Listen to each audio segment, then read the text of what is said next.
Assalamualaikum warahmatullahi wabarakatuh.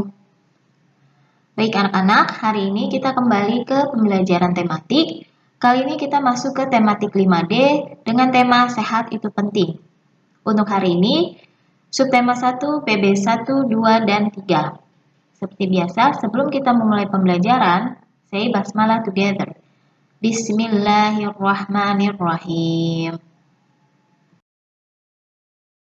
Tujuan pembelajaran kita pada hari ini menjelaskan organ peredaran darah, menjelaskan komponen darah, peredaran darah kecil dan peredaran darah besar pada manusia, menjelaskan pengertian dan ciri-ciri pantun, mengidentifikasi jenis pantun, menggali isi dan makna pantun, menceritakan contoh interaksi manusia dengan lingkungan sekitar, menjelaskan hak, kewajiban, dan tanggung jawab diri terhadap lingkungan, menjelaskan perbedaan tangga nada mayor dan tangga nada minor. Sudah siap ya? Yang pertama menjelaskan organ peredaran darah dan fungsinya pada manusia. Ketika dokter memeriksa kesehatanmu, biasanya dokter akan memeriksa denyut jantungmu dengan stetoskop. Nah, apakah kalian tahu apa sih fungsi jantung? Jantung berfungsi untuk memompa darah. Darah diibaratkan sebagai alat transportasi dalam tubuh yang mengangkut oksigen atau O2 dan sari-sari makanan. Oksigen dan sari-sari makanan tersebut berguna untuk menjalankan fungsi tubuh. Nah, darah mengalir melalui pembuluh darah. Jantung dan pembuluh darah merupakan bagian dari sistem peredaran darah. Sekarang seperti apa sih cara kerja jantung? Anak-anak bisa buka buku paketnya di halaman 3. Oke, di situ ada gambar jantung dan pembuluh darah. Bagian-bagian jantung terdiri dari 4 bagian. Ada serambi kanan, serambi kiri, bilik kanan, dan bilik kiri. Setiap bagian-bagian tersebut mempunyai fungsi yang berbeda. Serambi kiri berfungsi mengalirkan darah yang kaya akan oksigen dari paru-paru ke bilik kiri. Serambi kanan berfungsi mengalirkan darah yang kaya akan karbon dioksida ke bilik kanan. Bilik kiri berfungsi memompa darah yang kaya oksigen ke seluruh tubuh. Sedangkan bilik kanan, fungsinya yaitu memompa darah kaya akan karbon dioksida ke paru-paru. Jantung dapat mengembang atau relaksasi dan menguncup atau kontraksi. Pada saat jantung berelaksasi, jantung menerima darah. Darah dari seluruh tubuh masuk ke serambi kanan, sedangkan darah dari paru-paru menuju serambi kiri. Kemudian, serambi berkontraksi dan darah dari serambi dipompa ke bilik kanan dan bilik kiri. Darah yang ada di bilik kanan dipompa ke paru-paru. Sementara itu, darah yang ada di bilik kiri dipompa ke seluruh tubuh. Dari jantung, darah dipompa ke seluruh tubuh melalui pembuluh darah. Di sini kita juga akan mempelajari pembuluh darah pada manusia. Ada 3 yang membedakan pembuluh darah pada manusia. Yang pertama pembuluh nadi atau arteri. Yang kedua pembuluh balik atau vena. Dan yang ketiga pembuluh kapiler. Masing-masing pembuluh darah tersebut mempunyai peran dan fungsi yang berbeda. Sebelumnya, anak-anak harus mengetahui apa sih fungsi atau arti dari pembuluh darah pada manusia. Kita lihat ya. Arteri berfungsi dalam proses pengangkutan darah bersih ke jantung atau dari jantung ke seluruh tubuh, kecuali arteri pulmonalis. Karena arteri pulmonalis berperan membawa darah kotor yang perlu oksigenasi. Arteri memiliki dinding yang tebal dan elastis. Tekanan darahnya juga lebih kuat jika dibandingkan dengan tekanan yang dimiliki oleh pembuluh vena. Kemudian apa sih pembuluh vena? Pembuluh vena ini biasanya juga disebut sebagai pembuluh balik. Hal ini karena pembuluh vena bertugas membawa darah kotor yang minim oksigen kembali menuju jantung kecuali vena pulmonalis. Karena vena pulmonalis bertugas membawa darah bersih menuju jantung. Vena memiliki klep di sepanjang pembuluh darah. Klep ini mendukung tugas vena yang membawa darah yang arah gerakannya melawan gaya berat. Klep-klep ini bertugas menjaga agar pembuluh darah mengalir ke jantung tanpa jatuh kembali ke arah sebaliknya. Kemudian ada pembuluh kapiler. Kapiler merupakan pembuluh darah yang sangat kecil tempat arteri berakhir. Pembuluh ini berfungsi sebagai distributor zat-zat penting ke jaringan yang memungkinkan berjalannya berbagai proses dalam tubuh.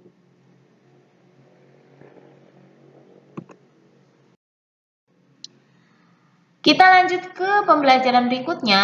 Di sini anak-anak akan mempelajari tentang pengertian dan ciri-ciri pantun.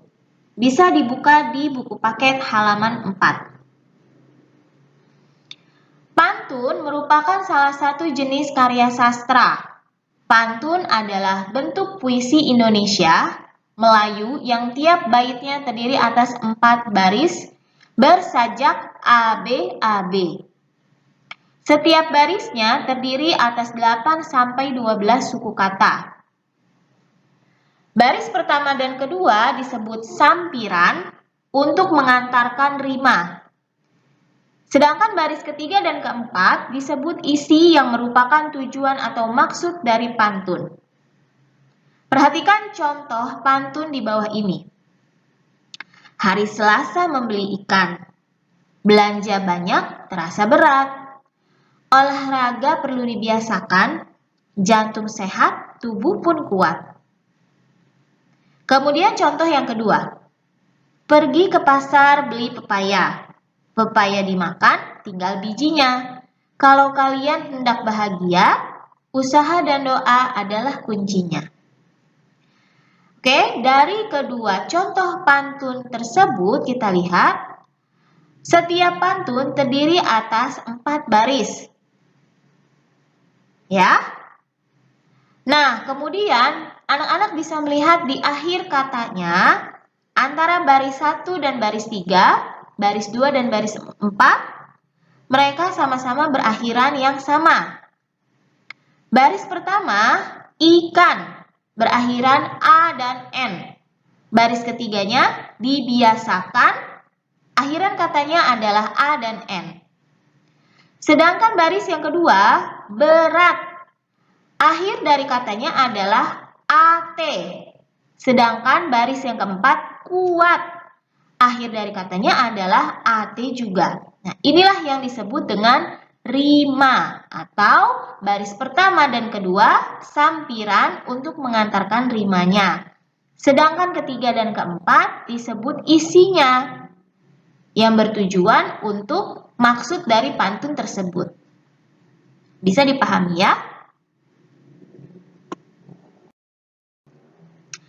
Kali ini kita belajar tentang perbedaan tangga nada mayor dan tangga minor. Di buku ada di halaman 7. Nah, sebelum kita mempelajari lebih lanjut, anak-anak harus mengetahui apa sih tangga nada mayor dan apa tangga nada minor. Tangga nada mayor adalah tangga nada yang diawali dari nada C, D, E, F, dan seterusnya. Atau biasa kita sebut juga dengan Do, Re, Mi, sampai Do tinggi. Ciri-cirinya, yang pertama bersifat riang gembira. Kemudian bersemangat, biasanya diawali dan diakhiri dengan nada Do, dan mempunyai pola interval 1, 1 setengah, 1, 1, 1 setengah. Oke. Nah, contoh-contoh lagu yang bertangga nada mayor seperti lagu Hari Merdeka, Berkibarlah Benderaku, dan Dari Sabang sampai Merauke. Kemudian apa sih tangga nada minor? Tangga nada minor adalah tangga nada yang diawali dengan nada A, ya, dan A tinggi atau La tinggi. Biasanya dimulai dengan La, Si, Do, Re, Mi, Fa, Sol, dan La. Intervalnya 1,5, 1,5, 1,1. Ciri-cirinya kebalikan dari tangga nada mayor. Lagu tersebut bersifat sedih, kurang bersemangat, dan biasanya diawali dan diakhiri dengan nada La atau A. Contoh lagu yang mempunyai tangga nada minor adalah Mengheningkan Cipta, kemudian Gugur Bunga, dan sebagainya. Kita kembali lagi ke materi pantun. Kali ini adalah jenis-jenis pantun. Ada di buku paket halaman 9. Ada beberapa jenis yang dimiliki oleh pantun. Yang pertama adalah pantun anak-anak. Yang mana pantun yang berkaitan dengan dunia anak-anak. Yang kedua pantun orang muda. Pantun tersebut berkaitan dengan dunia orang muda. Pantun orang tua berkaitan dengan nasihat orang tua, agama, dan adat. Pantun nasihat biasanya berisi imbauan atau anjuran terhadap seseorang atau masyarakat. Dan yang terakhir adalah pantun jenaka. Pantun ini memiliki kandungan isi yang lucu dan menarik. Anak-anak bisa melihat contohnya ada di buku paket halaman 9 ya. Oke, kita lanjut lagi ke pembelajaran setelahnya yaitu peredaran darah kecil dan besar pada manusia. Bisa dibuka di buku paket halaman 10. Nah, pada pembelajaran sebelumnya, Mem sudah menjelaskan tentang pembuluh darah. Ada berapa jenis pembuluh darah pada manusia? Ada 3, yaitu arteri, vena, dan kapiler. Nah, di dalam pembuluh darah tersebut, mengalir darah yang merupakan salah satu komponen penting dalam tubuh manusia. Komponen darah antara lain sel darah merah atau eritrosit, sel darah putih atau leukosit, keping darah, trombosit, dan plasma darah. Kita akan membahasnya satu persatu. Dari fungsinya dulu ya. Fungsi eritrosit yaitu mengangkut oksigen dan karbon dioksida. Fungsi leukosit membunuh kuman yang masuk ke dalam tubuh. Fungsi trombosit membantu pembekuan darah dan penyembuhan luka. Dan fungsi plasma darah yaitu mengangkut zat-zat makanan dan hormon. Oke, sekarang kita mulai dengan peredaran darah kecil. Peredaran darah kecil ini yaitu darah mengalir dari jantung ke seluruh tubuh, lalu kembali lagi ke jantung. Ya. Sedangkan peredaran darah besar, darah mengalir dari jantung ke paru-paru, lalu kembali ke jantung. Ada di buku paket halaman 11.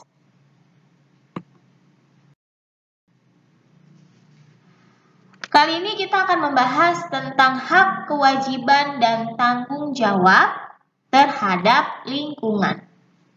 Nah, sebelum kita mempelajarinya lebih jauh, anak-anak harus memperhatikan atau tahu dulu apa sih pengertian dari hak, kewajiban, dan tanggung jawab. Oke, pengertian hak adalah segala sesuatu yang harus didapatkan oleh setiap orang yang telah ada sejak lahir, bahkan sebelum lahir. Kewajiban adalah sesuatu yang wajib dilaksanakan atau sesuatu yang harus dilakukan setiap orang atau setiap warga negara sesuai dengan peraturannya. Suatu kewajiban jika tidak dilakukan atau dipenuhi bisa saja mendapat sanksi atau hukuman. Sedangkan tanggung jawab adalah kesadaran manusia akan tingkah laku atau perbuatan yang disengaja ataupun tidak sengaja. Di bawah ini adalah beberapa contoh dari hak, kewajiban, dan tanggung jawab. Contoh dari hak yaitu mendapatkan kasih sayang orang tua, mendapat pendidikan dari orang tua, mendapat perlindungan orang tua, mendapat perlindungan dari guru, mendapat pendidikan, dan mendapatkan kasih sayang dari guru.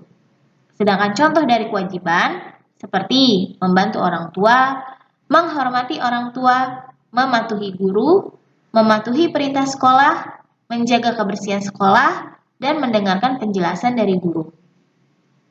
Sedangkan contoh dari tanggung jawab yaitu mengerjakan PR, mengerjakan piket kelas, berani mengakui kesalahan yang diperbuat, berani maju bila disuruh, dan tidak menyontek jawaban teman.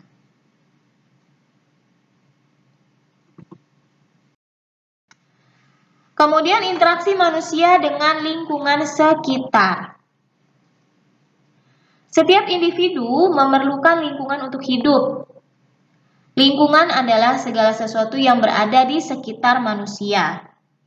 Lingkungan dibedakan menjadi dua, lingkungan biotik dan abiotik. Lingkungan biotik adalah semua komponen makhluk hidup di permukaan bumi. Contohnya seperti manusia, hewan, dan tumbuhan. Sedangkan lingkungan abiotik adalah segala benda mati yang bermanfaat dan berpengaruh terhadap makhluk hidup. Contohnya seperti air, tanah, dan udara. Segala kesatuan ruang, baik benda mati maupun makhluk hidup, yang mempengaruhi keberlangsungan kehidupan dan kesejahteraan manusia dan makhluk lainnya disebut lingkungan hidup. Manusia dikatakan sebagai makhluk sosial karena memerlukan bantuan orang lain untuk memenuhi kebutuhan hidupnya. Secara sederhana, manusia memerlukan interaksi dengan manusia dan lingkungannya. Interaksi antar manusia disebut juga interaksi sosial. Contohnya, seperti berbincang, bersalaman, dan jual beli. Hubungan itu dapat terjalin antar individu, antar kelompok, serta antar individu dan kelompok. Berikut ini adalah contoh dari interaksi antar individu dan antar kelompok. Contoh interaksi antar individu seperti mengobrol dengan teman di sekolah, kakak, adik, ibu, atau orang lain. Dan contoh interaksi antar kelompok, berdiskusi menyatukan pendapat kelompok yang berbeda, pertandingan olahraga secara berkelompok, gotong royong, atau pertemuan antar organisasi sekolah. Anak-anak bisa buka bukunya di halaman 14 ya.